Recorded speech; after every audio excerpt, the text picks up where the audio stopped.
তুমি আবার জন্ম নাও আমাদের ঘরে। তোমার কোলে মুখ ঢেকে শুনব ভূত পেতনি দৈত্য দানর গল্প। তুমি ভয় দেখিয়ে বলবে, ওই দেখ বেলগাছ থেকে নেমে আসছে ব্রহ্মদৈত্য। আমার লোমগুলো খাড়া হয়ে উঠবে, ভয়ে আরো জড়িয়ে ধরব তোমাকে। চোখ পিট পিট করে দেখব সত্যি সত্যি ব্রহ্মদৈত্য আসছে কিনা। এখন প্রতিদিন ঘুমানোর আগে টিভির পর্দায় মারামারি কাটাকাটি দেখে আমি ক্লান্ত। মা, তুমি ফিরে এসো আমাদের ঘরে। পৌষ মাসের রাতে নানা রকমের পিঠে দিয়ে বলবে, খোকা খা, এটা দুধ পিঠে, এটা রস পিঠে, এটা পুলি পিঠে। সেসব গন্ধ মনে পড়লে এখন কষ্ট হয়।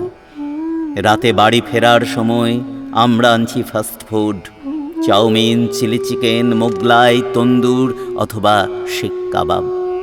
ভালো লাগে না মা, এক্কেবারে ভালো লাগে না। মনে আছে মা, ভাদ্র মাসের দুপুরে তাল কুড়ানোর ধুম? তারপর সারা দিন পরিশ্রম করে তুমি, জেঠিমা, ঠাকুমা, কাকিমা বানিয়েছ তালের বড়া আর তালের লুচি। কিন্তু এখন বিরিয়ানি, ধোসা, বাটার মশলা, মাটন, রেড ওয়াইন, বিশ্বাস করো মা, এসব খেতে একদম ভালো লাগে না। মা, তোমার মনে পড়ে আমাদের বাড়ির পিছনে ইঁদো পুকুর? বর্ষার সময় চারিদিক থেকে জল নামতো পুকুরে, আমরা গামছা দিয়ে মাছ ধরে নিয়ে আসতাম আর তুমি মুচমুচে করে ভেজে দিতে। এখন তো সেখানে ফ্ল্যাট বাড়ি। বৈশাখের ঝড়ে যখন চারিদিক উথাল পাথাল, তখন আমাদের আম বাগানে আম কুড়োনোর ধুমে মত্ত। গরমের দুপুরে নুন লঙ্কা দিয়ে আম থেঁতো করে খাওয়া, তারপর রাতে পেট ব্যথা। তোমার স্নেহ মাখানো বকুনি শুনতে শুনতে পেটে তেল মালিশ, আর তারপর কখন ঘুমিয়ে পড়া। সেসব দিনের কথা মনে পড়লে খুব কষ্ট হয়। এখন সব সময় পড়া, না হয় আঁকা বা নাচ, সুইমিং পুলে সাঁতার শেখা অথবা ব্যাট নিয়ে ক্রিকেটার হবার চেষ্টা। সব বিষয়ে পারদর্শী করে তুলতেই হবে আমাদের সন্তানদের। মা, তোমার মনে আছে বর্ষার দিনে ফুটবল খেলতে গিয়ে কাক ভিজে হয়ে ঘরে ফেরা? তারপর রাতে কি জ্বর, সারা রাত তুমি জেগে মাথায় জলপটি দিয়েছ আর বক বক করেছ।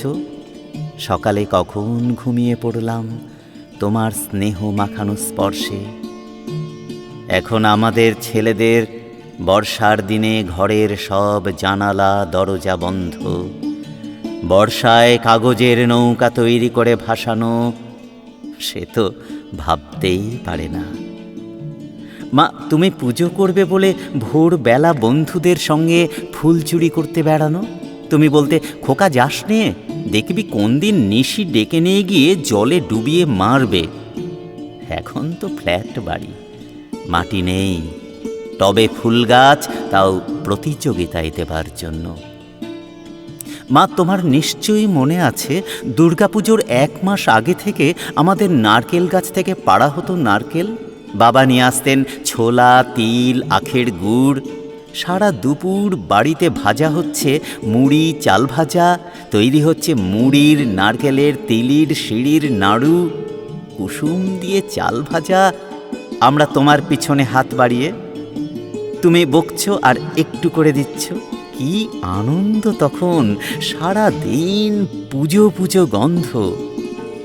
আজকে আমরা নিয়ে আসছি পটেটো চিপস, কুরকুরে আর কোল্ড ড্রিঙ্কস। মা, তোমার মনে পড়ে আমাদের গ্রামে বিয়ে লাগলে প্রথমে ক্লাবের ছেলেদের বলে দেওয়া পরিবেশনের জন্য, তারপর ঠাকুর আসতো বিয়ের 3 দিন আগে।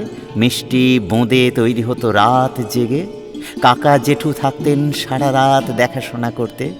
খাবার জন্য আনা হতো কলাবাগান থেকে কলা পাতা।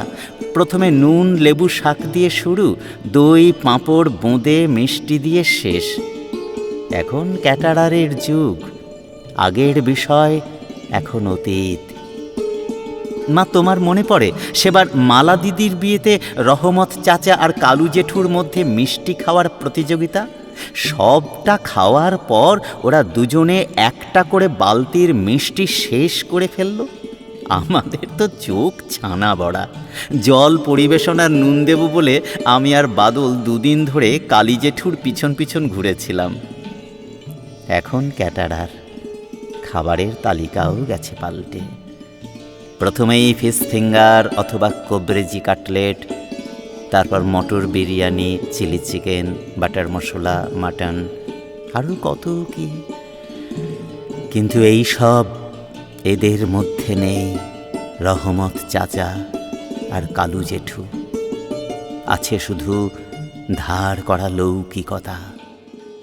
আচ্ছা মা, বলতে পারো তোমাদের সময় তুলসী তলায় সন্ধ্যাবাতি, তারপর পাড়ার প্রতি ঘরে থেকে শোনা যেত শাঁখের আওয়াজ।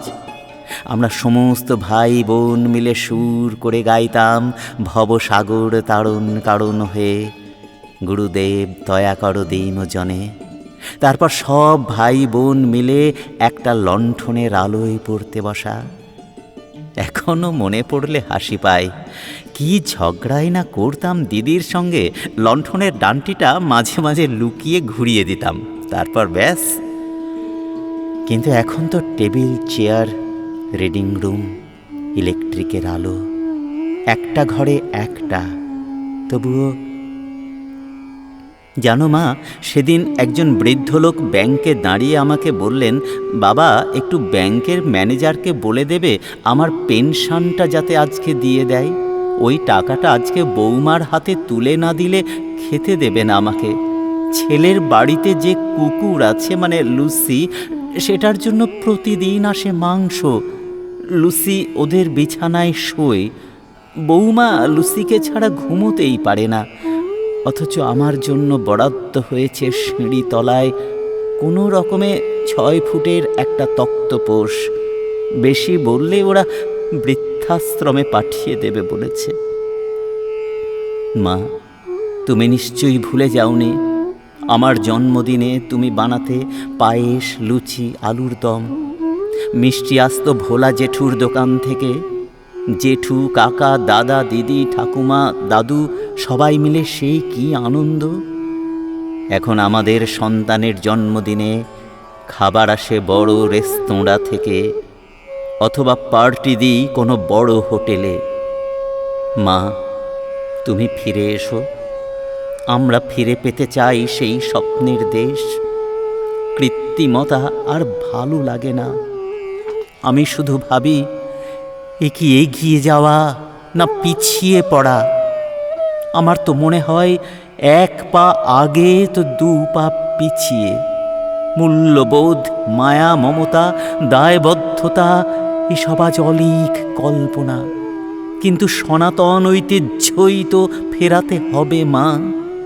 তুমি ফিরে এসো সেই স্নেহ, মায়া, মমতা, ন্যায় নীতি নিয়ে। আমরা চলে যাব এক স্বপ্নের দেশে, যেখানে থাকবে না হিংসা, বিদ্বেষ, কাটাকাটি, হানাহানি। সেখানে থাকবে শুধুই তোমার আর আমার স্নেহ, মায়া, মমতা ঘেরা একটা সুন্দর পৃথিবী।